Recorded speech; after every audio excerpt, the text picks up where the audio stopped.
Oromia, Oromia, Oromia, Oromia.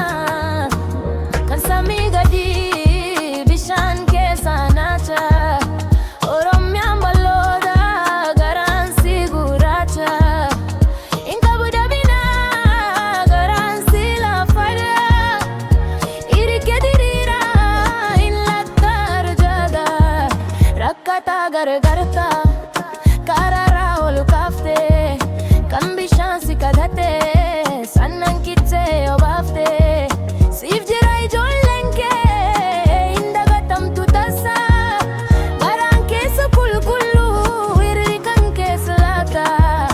Afrikaaf bakkalcha bal'aa dadacheen kee hundaaf garaa laafta hin gaddu ilmaan kee. Sirraa nyaattee dhugdee si nyaattus hattuun gandaa. Jirra ijoollee hin jirfanna siif eegna dangaa. Qabeenyaa keen boontaa hin feetu kan ormaa.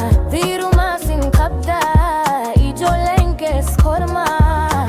Unyaakkee barbeetoo nuun boonii siif jirra. Dhugaa kee baabanee mul'isuuf joora jirra. Akkas jedhee